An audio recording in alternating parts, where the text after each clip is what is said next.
Everyone likes to hear all the great stories about Gabriel's Angel therapy dogs. I mean, who doesn't want to hear about dogs? I know I do. But lots of grown-ups want to know, where does the money go? So let me tell you.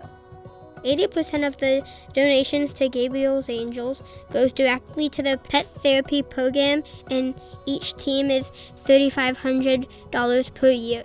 So what does that mean? Nothing happens until there are pet therapy teams in place to work with kids like me. Recruitment goes on all the time. There is always a need for more therapy dogs to visit at-risk kids. But some of the therapy dogs already working get old and retire, and sometimes get sick and die. So every year they have to replace about 20% of the teams. Everyone thinks they have a great dog, but only certain dogs can be a Gabriel's Angel. Okay, so once they get registered as a therapy team, they have to go to Gabriel's Angels office for a long orientation with staff, where they learn about some of the bad things that might have happened to us, abuse, neglect, and other things that makes us at risk, and how we might act and why.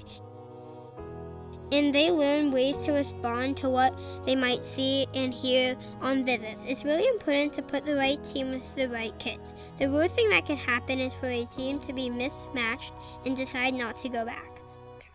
Lots of us don't trust, and if the team isn't a good fit, that doesn't help us.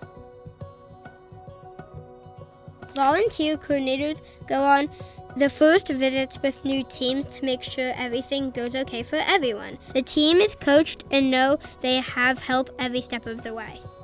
The ACT kit, which stands for Animals and Children Together, was developed by children welfare experts in 2005. They have a lot of activities to bring us closer to the therapy dog, to develop important core behaviors like trust, compassion, and self-confidence, and every team gets an ACT kit.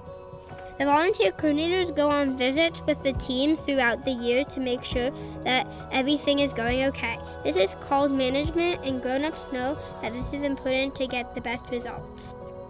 The volunteer pet therapy teams need to know how much Gabriel's Angels love them. The whole staff gets excited when the teams visit the office, and that means work stops and lots of selfies are taken with the dogs. The therapy teams visit kids at partner agencies like homeless and domestic violence shelters, group homes, Title I schools, and juvenile detention centers. It's a big deal to have a great relationship with these agencies, and the staff needs training to understand what Gabriel's Angels does and why it's important for kids like me. Staff changes happen at those agencies, so teaching new staff happens a lot. There are also new agencies that want to learn about how pet therapy teams can help the kids they work with. There's applications, affidavits, copies of fingerprint cards, copies of the therapy team's registration and expiration dates, and references.